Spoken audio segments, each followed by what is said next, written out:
Nú, við ætlum að skoða setningu 8 í kafla 2.5 sem fjallar mjög mikilvægt markgildi sem við viljum nota mikið framvegis.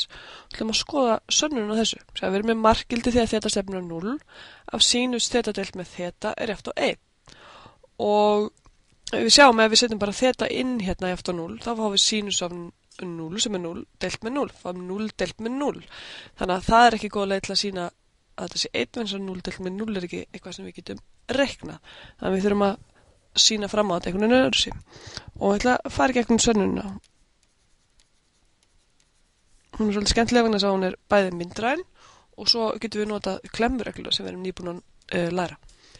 Nú, við segjum hérna, ég er hérna með hring með radius 1 og ég ætla að skoða, ég ætla að búa til hérna þríhyrning úr hérna 3 punktum. Ég ætla að byrja á miðjunni sem er punkturinn O. Ég ætla að taka punktina sem að hringurinn sker x á sinn og kalla hann A og ég ætla að taka hérna einhvern punkt á geiranum og kalla hann P.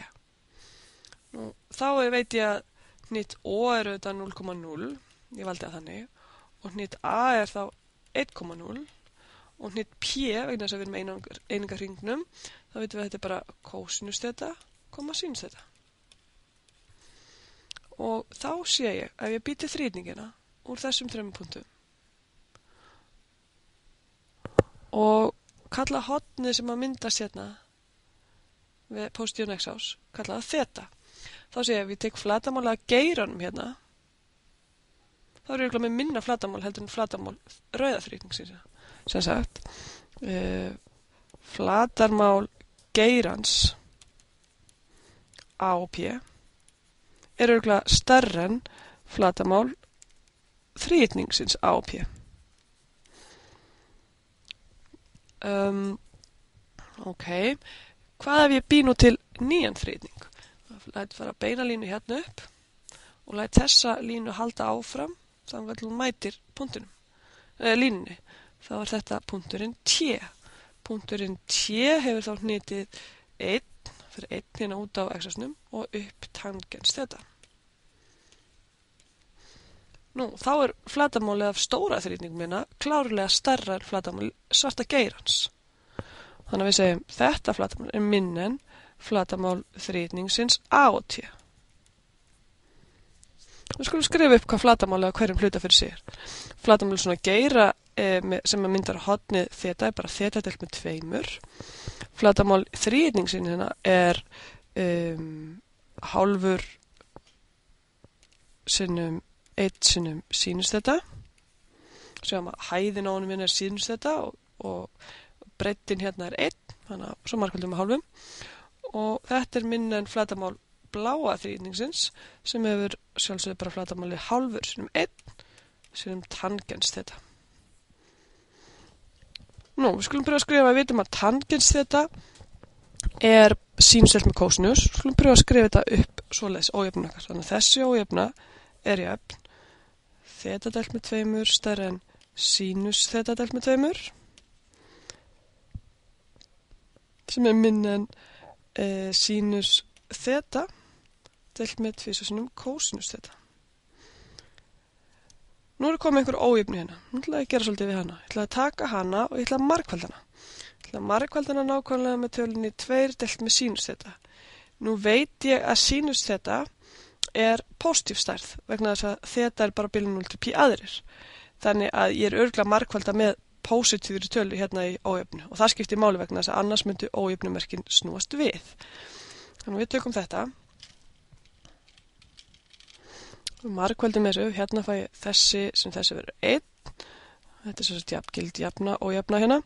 Og hér tvistan styttast út eftir stendur þeta deilt með sínus þeta. Og margfalda hérinn þá fæ ég 1 á móti kósinus þeta. Nú, sérðu hérna í miðunni þá erum við búin að koma með fatt sem er svolítið líkt fallinu sem við erum að skoða. Þannig að við erum að skoða margfalda sínus þeta deilt með þeta sem er 1 á móti þessu.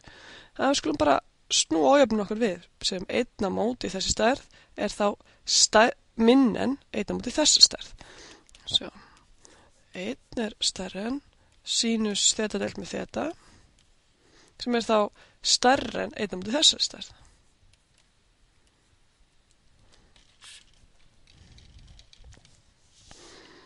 Og sjáðu, hér er markgildi mitt, það sem ég er að skoða, og ég er búin að klemma það inn á milli falsins 1 og falsins kósinus þeta. Þannig að nú getum við sagt, Nú höfum núna að markgildið þegar þeta stefnir á 0 frá hægri fyrir 1 er jafnt á markgildið þegar þeta stefnir á 0 frá hægri fyrir kósinus þeta. Þeir stefnir báðir á 1. Svo samkvæmt klemmureglu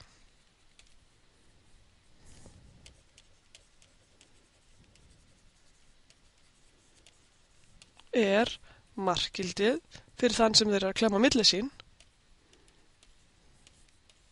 líka 1 þegar þeta stefnir á 0 frá hægri. Nú, við erum komin hálfa leið, getum sett það, vegna þess að við viljum að markgildi frá hægri og vinstri sé það sama. Þannig við þurfum að skoða hvernig markgildi frá vinstri er. Þá skoðum við svolítið sniðugt. Við segjum, í staðin fyrir að fara í gegnum allt aftur og láta þeta þá vera eitthvað á bilinu mínus pi aðrir til 0, sem er klárlega hægt að gera, þá skoðum við frekar þetta hérna fallið. Við komum þetta hér, set hérna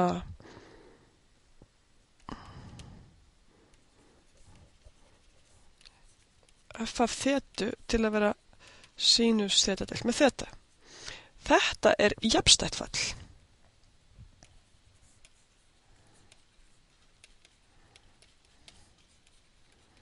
Jafnstætt fall þýðir að f af mínus þeta gefur það sama f af þeta.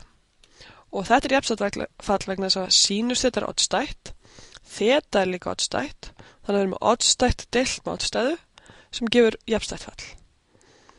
Og við getum skoðað eins hvers vegna þetta eru oddstæðföll hvort fyrir sig. Sjáum að sínus þetta er þetta hérna fall. Það er rosalega vondmynda sínus en þið sjáðu þetta, viti hvað ég meina, vondi. Það er oddstætt vegna þess að ef ég tek 1 skref hérna út til hægri eftir x-ásnum, þá fæ ég einhver tölu hérna, það er sínus af 1. En ef ég tek 1 tilbaka hérna, þá fæ ég sömu tölu nema í mínus.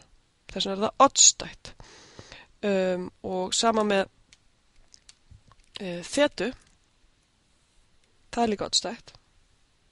Þannig ef ég tek 1 skref hérna út eftir x-ásnum, þá fæ ég 1, en ef ég tek 1 skref tilbaka eftir x-ásnum, þá fæ ég mínus 1.